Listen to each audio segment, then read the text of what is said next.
What's up, guys, and welcome to a special edition of MP Talk. This is the E3 2014 edition. After many technical restarts and retries, we're finally rolling, and I have with me today Denny, aka Pikey, Yo. James, aka Nitro Wolf, and Tom, aka Sergeant Mofo. Sabat. My name is David, aka Mr. V, and thank you for tuning in. So, we're going to talk about E3, and I basically ran these guys up to ask them some questions because, you know, during the E3 week, things are busy, we're catching up on news, it's all business in the MP First chat, so we're going to just relax and talk about, you know, the conferences, the games that we liked, and what we're most excited about. So, let's start with the most mind-blowing, jaw-dropping announcements or news, pieces of news, or trailers that you guys got most excited about. So, Denny, why don't we start with you, sir? Oh my gosh, it has to be Rainbow Six Siege because it was just that game that no one expected. You had heard that like Patriots was done for, and then CEO comes out and he's like Rainbow Six Siege, and everyone's like, "Are you serious?" And it was awesome. Yeah, I like the way they did it. They showed the trailer and then announced the game at the end. I think that's what they should do. All right, cool. What about you, James? Same exact game. I mean, All right. Rainbow Six fan, love Vegas, even though they're basically just shoot 'em ups. But I mean, this one's basically bringing back the tactical aspects of the original series, so it's gonna have to be Rainbow. Nice. What about you, Tom? You know, as much as I would like to be different, I think the shock factor of Rainbow Six Siege and everybody figuring that Rainbow Six Patriots was just kind of left for dead. It might have been a franchise that really was kind of going to be left dormant. It was just really nice to see that there, and they're really tapping into the roots. Not so much like the Rainbow Six 3 on the original Xbox, but more so the PC iterations, like the original Rainbow Six Rogue Spear, with the pre-planning phase, and they're kind of delving into the destruction. I like that aspect too. So yeah, that was definitely probably easily the most surprising and what got me most jacked up for what's coming forth in the next generation. Okay, fair enough. All right, so I'm going to be the black sheep here. But this also is kind of I feel like it's a bit of a cop-out answer, but the one trailer that I actually caught myself thinking about for the rest of the day was surprisingly Call of Duty Advanced Warfare's trailer that they aired at the Microsoft media briefing. And well, I guess the visual improvements were really like, wow, like this is Call of Duty. That was the first thing that got me hooked. But I don't know, even though it's a small thing, but when that dude lost his arm at the end of the trailer, that was just like, I think it had significant meaning because it kind of showed or told us where they're headed, at least with the storytelling in this game. And I know that's totally single player related, has nothing to do with multiplayer, but it's like, oh yeah, these guys are bringing some of that like Dead Space stuff, which I love, to Call of Duty. So I don't know, when his arm just kind of flopped off at the end of that trailer, that kind of hit home with me a little bit more than maybe it should have. But so I guess, okay, so 3 against 1. That's the one I'm going with, Call of Duty Advanced Warfare. I think there is. We kind of say that Call of Duty's kind of a retread every year to some extent, but I think what they did with the trailer definitely shows that they have some really great and different ideas to kind of really advance their title going forward on the next gen. I see what you did there. I'm definitely excited for it. That was an advanced trailer with some advanced storytelling techniques. Yeah, I liked it. I really liked it. Okay, why don't we get into the press conferences? So, we're just gonna kind of rate them, or you can tell me your favorite, your least favorite, your middle favorite, whatever you want. Denny, how about you, sir? Oh, 420 up in this bitch, Ubisoft with Aisha Tyler. That was the best conference I've ever seen in my life at E3 ever. God. Oh. I mean, just the Far Cry 4 gameplay trailer, and then Aisha Tyler, then The Division, then more Aisha Tyler, and then Rainbow Six. That just blew my mind. That's It was fair just enough. amazing. And then you had EA. Ugh. Silence. No God. listening. EA It was- really, Yeah, really it was butchered just it. bad. Ugh. Yeah. No one, yeah, I have no my one thoughts. cares about the new physics in the hockey game that you sell every single year. Levolution in golf. Oh, I forgot about that Parasol Storm and their new golf game. That was odd. It's like they opened up with the biggest troll setting, where it's like basically let's show Battlefront, but Yeah. nope, it's about the developers. Yeah, the most overdramatic walk into the office, going to fly out to different environments to feel how cold it is in Hoth and all that stuff. Yeah. Like, it's just ridiculous. Well, okay, since we're on EA, I'm gonna go ahead and because that was also my least favorite, and I want to tell you why, in my point of view, why I didn't like it. I feel like they ripped me off on what could have been some of the best announcements ever. And what I'm talking about is, well, Battlefront, again, they kind of, they announced, here's Battlefront. This is some of the behind-the-scenes stuff. Here's some environmental shots. It's looking really good on this new Frostbite engine. Don't have gameplay to show you, but there you go. There's at least something. So that was like, oh, okay, cool. And my personal thing that I was looking forward to the most was Mass Effect 4, right? And again, they did the same thing. They said, okay, we're gonna talk about Mass Effect 4 now. So no surprises there. Here's some concept shots. Here's some more environmental shots. And that frustrated me to no end because I wanted them to do what they did with Rainbow Six. I wanted them to show some sort of ambiguous, like, trailer of space-faring characters and aliens, and not tell me what it is until the very end, until I hear, like, maybe some sort of a really recognizable sound cue. Like they did with the initial Battlefront teaser. You guys remember that, right? It's like Yeah. first-person view, guy walking in Hoth, and you're like, oh, what is this? It's some dude walking in the snow, and you hear like an explosion, and you're just like, okay. And then the second explosion, you hear it, and you're like, that sounded kind of familiar. And then the third one, you hear like the laser from the TIE fighter, and you're like, no, oh my, like, no, that can't be, right? And then the camera pans over to the AT-T Walker, and you're just like, no. And that's when the crowd went wild, because you didn't know what it was until something like really recognizable appeared, and you just shat your pants. So I'm upset with EA for taking those things away from me with my Mass Effect 4 announcement trailer. I think that just kind of goes to show you that they don't really have a ton to show. They You'd did be it. lucky if you're going to see a 2015 release with Star Wars, to be honest. Yeah. I don't think they might even miss the holiday window for that. If they Yeah. have nothing to show right now, there's no reason to wait until Gamescom. So I kind of have a feeling that they might not have a ton to show at this point. Well, you have to remember that with Battlefield 4, they weren't like too big on the whole, hey, we have a bunch of this, gameplay for you, here's what it is. I mean, yeah, they did have the multiplayer aspect down, but it was really alpha. Like, you could tell because there were so many Battlefield 3 assets in it. And then, Gamescom rolls around, they got, Paracel Storm, and everyone's like, whoa, this map is freaking sweet. There's like storms and ships and explosions everywhere. Yeah.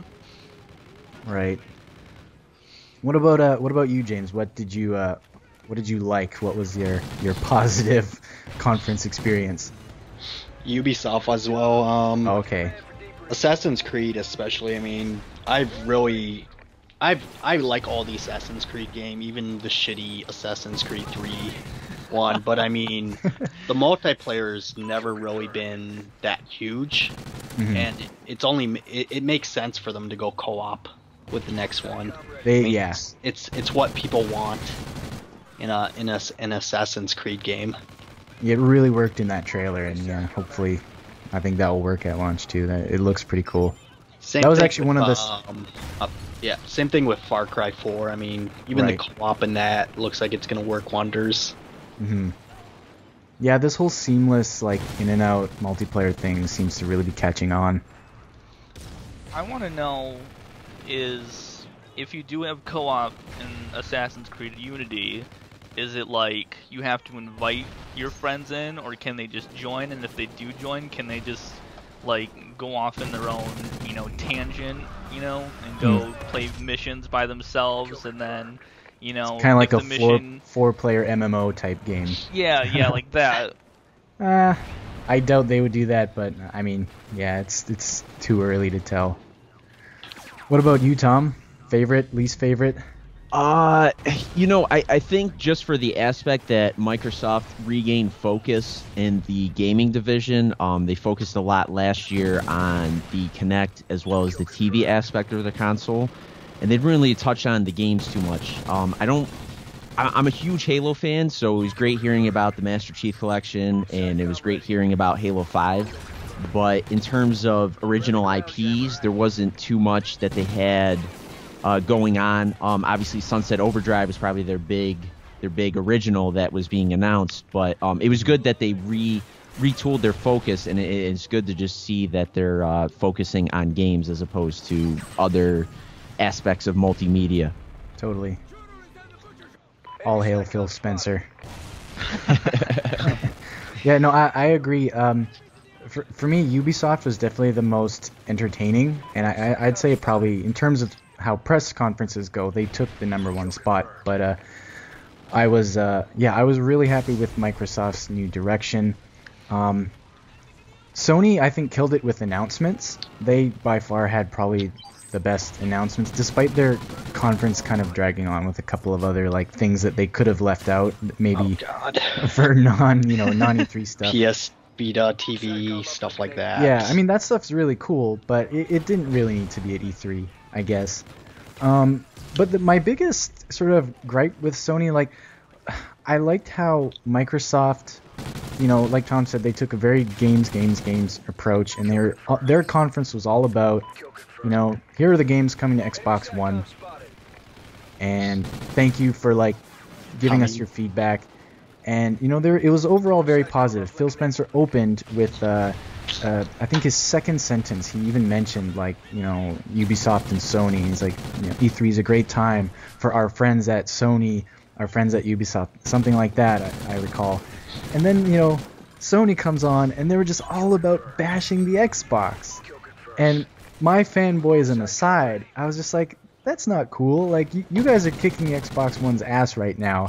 So just, you know, you don't need to stab that knife in and twist it. And so I thought like their conference was more on the, I don't know, it was kind of like too negative for me. We're all like anti-Xbox, while the A little Xbox too was distasteful, all pro right? Xbox. If that makes sense, I think there's a difference. That At least mentality they is didn't kind pull- of. Go ahead, sorry. At least they didn't pull sales numbers, you know, where they'd be like, Yeah. Sony's been doing so great. We sold 10 more million PS4s than an Xbox. Bam. What up? Yeah, it was nice. Yeah, but and I found maybe some of their announcements a little misleading. Like, I thought for the entire day, before I had a chance to catch up on the news at home, I thought GTA 5 was going to be a PS4 exclusive remake. You know, but so other than that, other than sort of the vibe that they gave off, I do think they had the best announcements. Uncharted 4 is just, that looks unbelievable. I think their mentality, though, kind of like you were saying, when they announced the PS3 and they had, you know, a $600 console basically coming out, their cockiness and arrogance is kind of coming to the forefront again. They should just be enjoying their success as it is right now and just ride the tide. I don't think what they have in terms of exclusives is really enough to make their lead over Microsoft like a permanent thing, like years down the road. Microsoft's coming strong this year. They got Sunset Overdrive coming up. They got the Master Chief Collection. They're doubling down on existing IPs here, but so is Sony. I mean, they're looking at Uncharted. They're looking at Last of Us to kind of drive sales for the remainder of the year. And I kind of like them to be a little more humble, I guess would be the proper term for the remainder of the year. I'm a convert. I switched from the Xbox 360 to the PS4 this year, and this conference in particular, as much as it was good to see that they had a lot in the pipeline, I thought the Xbox One has more going for it in terms of games. Right. Yeah, I'd agree. All right, does that pretty much wrap up all our thoughts on the conferences? Anybody else have something to add? The only thing I would want to add is that we're in our second year, pretty much like there's more than a year after we're coming up on the first full year of next-gen consoles being released.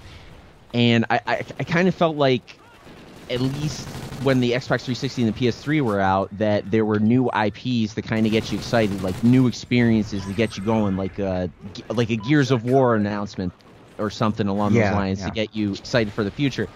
And I just feel like the companies like Sony, even Ubisoft and Microsoft, with the exclusion of like Sunset Overdrive, they're kind of relying on existing IPs. And to me, that was a little bit disappointing, not seeing like the new experience kind of to get you excited going. Like the Order 1886, I haven't seen enough to really get me excited. So it seems like Sony's banking on Uncharted 4. It seems like Microsoft is banking on Halo, and then it kind of just seems like Ubisoft is ready to roll with just Rainbow Six and Assassin's Creed, which is a little bit disappointing. They all look great. Yeah. They look better on the next generation consoles, but I was kind of hoping, being at this point, that E3 we'd be seeing some new IPs to get us excited about. Yeah, and Ubisoft does have The Division, but I think they're we're going to see a lot of similarities between that and the Ghost Recon, I feel like. Just because it's third person and it's coming from Ubisoft, I just feel it's open world, which is great and everything, but I kind of feel like we're going to see a lot of similarities between that and Ghost Recon. I think people are going to be more cautious about The Division this time around. Exactly, because of Watch Dogs, really. Absolutely. Yeah, I'd agree with that.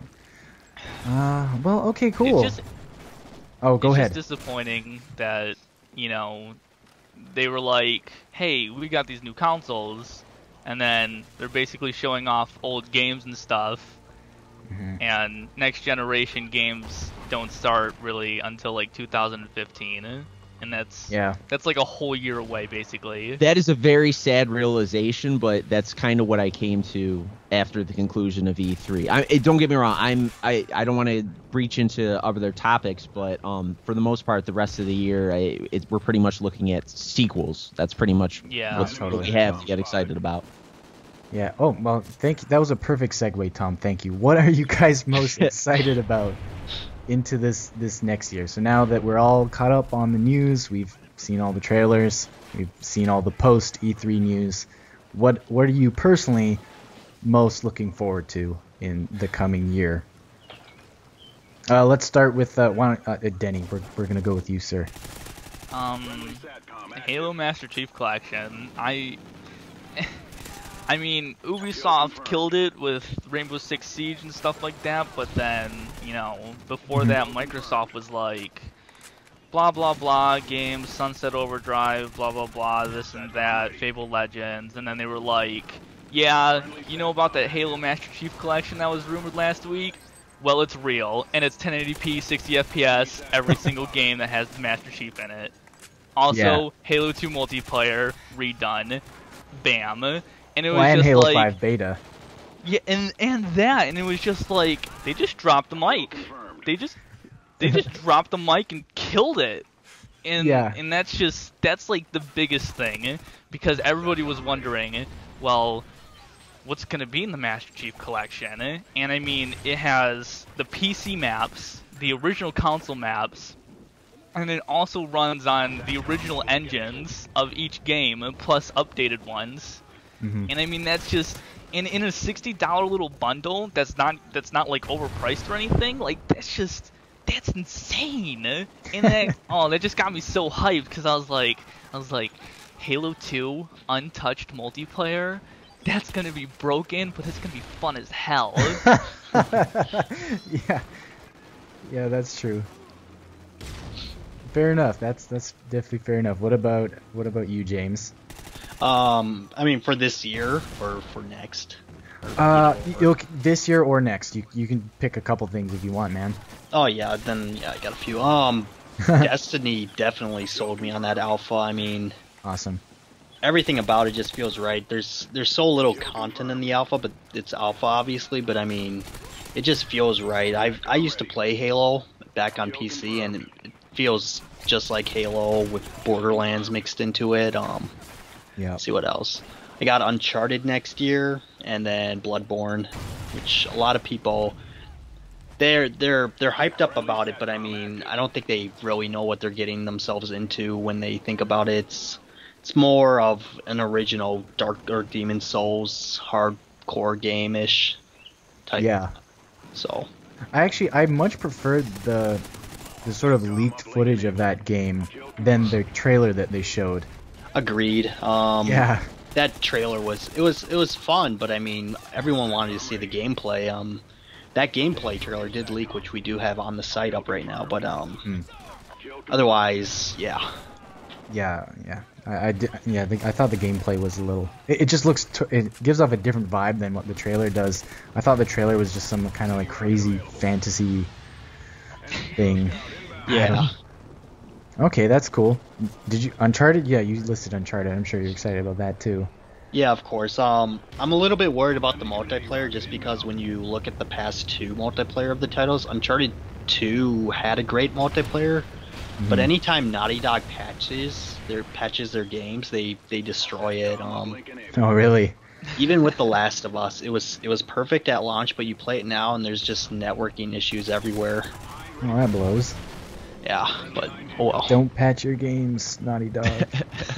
Test them. Do a beta about it. Yeah. What about you, Tom?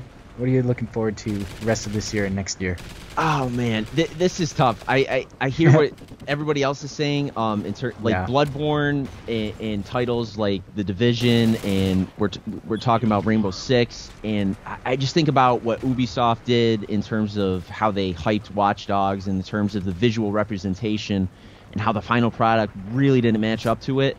It leaves me a little bit hesitant to get completely hyped for games like Rainbow Six and The Division, so I'm going to leave those off the table. Same thing for From Software. Their trailers for Dark Souls 2, the lighting was vastly superior to what showed up on both the consoles and the PC, so I have to leave Bloodborne off the table. So for me, Halo would be the easy one because I am the epitome of the fanboy for Halo. I love Halo 2. I love Halo 3, and Halo 4 multiplayer was actually pretty good by my standards. But for me, I'm going to go with the Destiny Alpha. Destiny in particular, after the Alpha was released, post E3, I think they've done a lot to get me hyped up for it. There's just this sense of I've barely tapped into the full potential of the game, and I'm just very excited to play it this fall. I really want to pick it up. I really want to pay. I want to pay for everything. Whatever DLC they got, I just want to pay for it. I just like their combination of it feels like Halo, and it's got the depth of a game like Borderlands, and they have aspirations to create a universe that's like Star Wars, and all of those things combined, and you kind of just see all that stuff coming to fruition during the alpha. I'm just super hyped for Destiny this year, so I forget Halo. As crazy as that sounds, I'm going to go with Destiny this year. I think Destiny is where it's at, and that's where I'm putting my money at. Yeah, well, it's Bungie, so I mean, you can't go wrong with. Yeah. And I'm sure, man, even a lot of like Halo fans will agree with you. Even the hardcore ones, because a lot of the Halo fans are actually Bungie fans, so they're more interested in what Bungie's doing. It does have that Bungie feel in terms of the controls and everything, but yeah, it's a $500 million investment by Activision, so it definitely should pay off. Yeah, I'm gonna totally agree with you on Destiny. That was the hardest. I don't have a PlayStation 4 yet, so I didn't get to play the first look alpha, but I did get to play it at that private event before E3, and that was really hard to stop playing Like when they said, "All right, guys, time's up," I was legitimately sad and crying. Yeah, like I don't know where to start about it either. It's got that Bungie level of quality that has been missing since I guess Halo Reach, right?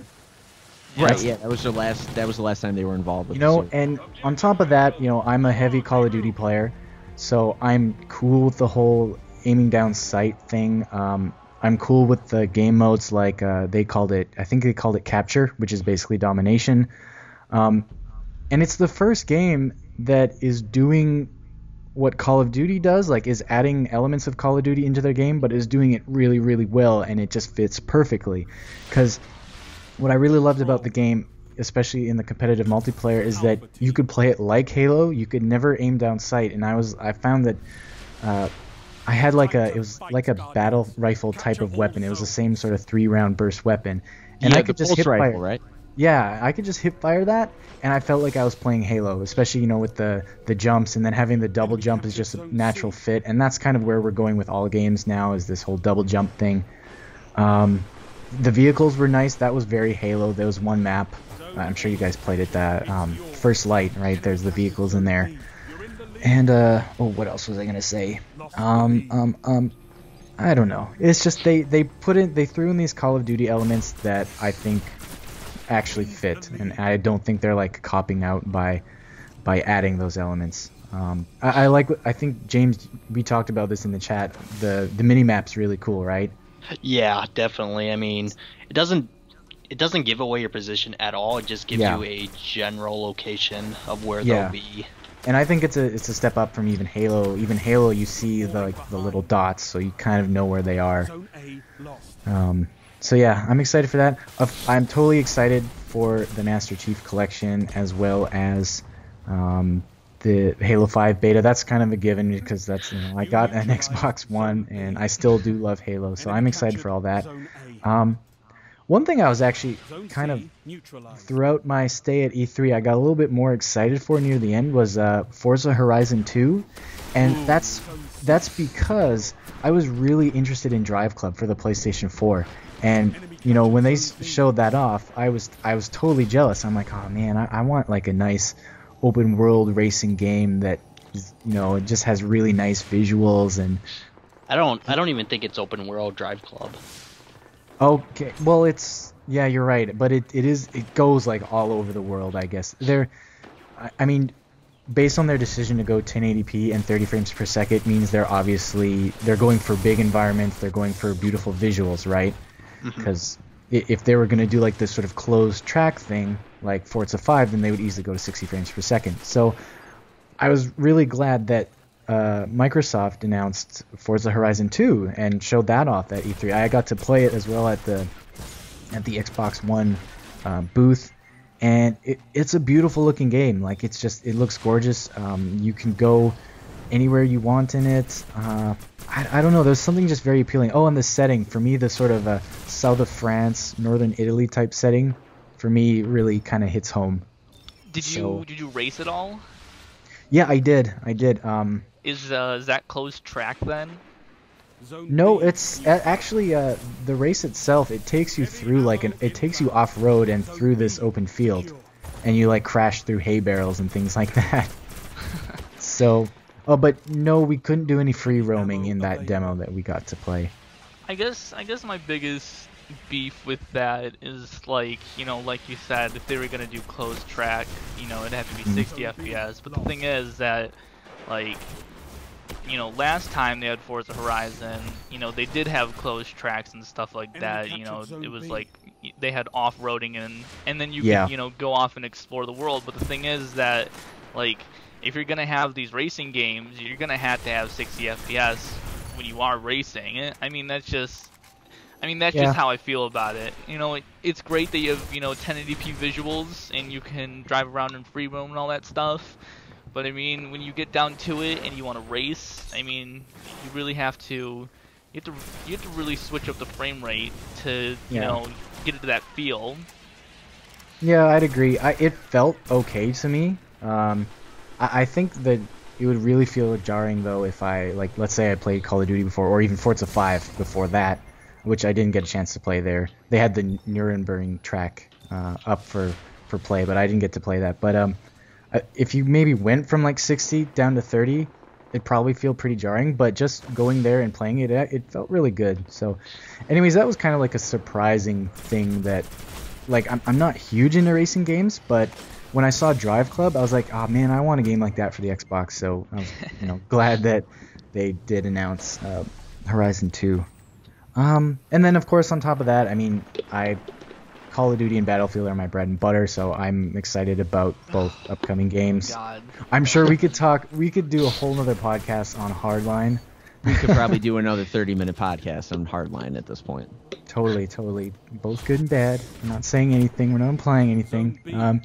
I would say, though, I'm a little more excited for Call of Duty this year just because new studio. Well, I know Hardline is as well, but it just really seems like they're doing something different with Call of Duty this year, and the jump in visuals is clear. And yeah, I'm excited to learn more about the multiplayer. So I think we can agree, if I were to wrap everything up, it sounds like the most jarring announcement was, or most unexpected announcement was Rainbow Six Siege. No doubt. Yeah, I think we were all most disappointed with EA's conference. Yep. So EA, show us some Mirror's Edge 2 actual like complete levels and stuff. That's what we want to see. Drop the mic. Yeah, That's what they gotta do. You know, they Some can't battle. just half-ass the announcements. Yeah, and it sounds like a lot of us are excited for the Halo Master Chief Collection and Uncharted 4. I'm excited to watch Jimmy play Uncharted 4. Hopefully I'll have a PlayStation 4 by then. But damn, that Wii U, that stuff's looking appealing. It's surging. It's coming up. It's ready. It's time. Yeah. Yeah, man, that Zelda game, that looked pretty good. Their- I was Mario already Kart 8. Oh, Their presser wasn't that bad, to be honest. No, I mean, it wasn't at all. Yeah, They we should had give X. props to Nintendo. We kind of totally overlooked Nintendo, but yeah, they're like Mario Kart 8 already had me hooked. So then when they talked about Zelda, I was like, that's dope. That's pretty cool. Oh, and then Super Smash Bros. Too. I mean, aside from my undying hate for Nintendo and their old cartridge ways, Okay. I had to say that their press conference was really positive and I guess really exciting. You know, it was definitely a different take than Sony, who was kind of like, you know, in that really distasteful and, you know, spiteful kind of zone with Xbox. Then you have Nintendo, and they're just like so pumped about everything. You know, Yeah. they don't even have new IPs. They're just like, we're bringing sequels back, and this is the greatest thing ever. And oh my God, Mario Kart and Super Smash Bros. Woo! Star Fox. Did they talk? Yeah, about Star Fox. Yeah, they had actually announced it. And Oh, man, I missed IGN, I know that. they got a backdoor view. Oh, okay. Oh man. Oh well, that's pretty cool. I didn't know that. Well, any closing thoughts that we missed that you guys didn't get a chance to talk about? I literally heard a door go creak. I'm gonna take that as no. You know, if we're not going to talk about Hardline, I just want to reiterate my excitement for Destiny. You know, last year at Gamescom, I kind of thought their demo was pretty lackluster, particularly the narration, the way that they went about it. It did nothing to excite me. But with the alpha and their presentation at E3, this is like the must-buy title for me, at least in my opinion. They've done so much to put this near the top of my list of most anticipated titles in the fall. Cool. I'm jealous. 'cause I didn't get to Absolutely play it. agree. Yeah, I was gonna say poor Denny. He hasn't had the chance to actually play it yet. It's a game that you can't watch YouTube videos of and just be like, No. I'm hyped up or anything. You have to actually play it. It's 'Cause I got this was- feeling. I was one of those guys who had no interest in it before the alpha. I was like, the narrative looks boring, the gameplay looks bland. Yep. But when you actually play it, there's more depth to it. I mean, I Definitely. haven't played it yet, and I don't have that, like, you know, sense of I've played it before, now I'm dying for more, you know, but Yeah. I've seen the videos, and you know, it does have me hyped because David sent me a video like way back when, and it was like 45 minutes of everything you need to know about Destiny ever. All right. And I watched that and I was like, holy frick, this game is insane. And then, you know, people were like, oh, this is just, you know, a rehash of Borderlands and Halo, and I was like, no, watch this 45-minute video. This is amazing. The only thing that doesn't have me hyped for that is the Peter Dinklage. It did a terrible performance. I think everybody is kind of. That wizard came from the moon. That was really good. That was spot on. Thank you. I've been practicing. Well, I mean, I totally thought he was gonna do like, you know, his kind of Game of Thrones kind of what is it? Is it English accent narration? Instead, he's doing his American, and it's just, I mean, you can tell it's Peter Dinklage, but it's not like exciting Peter Dinklage, you know. This is what I would say about Destiny: come for the competitive play, don't stay for Peter Dinklage. That's what I would say, based upon my experience with the alpha. So, could we say potentially that among the four of us here in this Skype chat, that Destiny won E3 2014? No. No. I think okay. so. I think in terms of games coming out this year, I think it did. In terms of games coming out this year. in terms of games coming out this year. Okay, yeah, in terms of games it did. All right. I think Ubisoft won in terms of conferences. Right. Okay. Yeah, that's a good strong second place, maybe, and first for a lot of people. That's fair enough. All right, guys. Well, thanks for sharing your E3 2014 thoughts with me and with the internet and everybody listening. Everybody listening, thank you for turning on and tuning in. And listening to our thoughts on E3. In the comments of either this YouTube video or the article, definitely tell us what. Same questions for you guys. What was the most jaw-dropping, unexpected announcement? Tell me about your favorite, least favorite press conferences, and what are you looking forward to for the rest of 2014 and 2015? Read more of our Halo articles, please. More Halo articles. We love Halo. Yeah, Tom. Poor Tom. Great. Well, thank you guys for hanging out, and we will catch you next time, whenever that next time is. Until then, keep your sights on MP First for all the upcoming awesome shooters and multiplayer games. We will catch you later.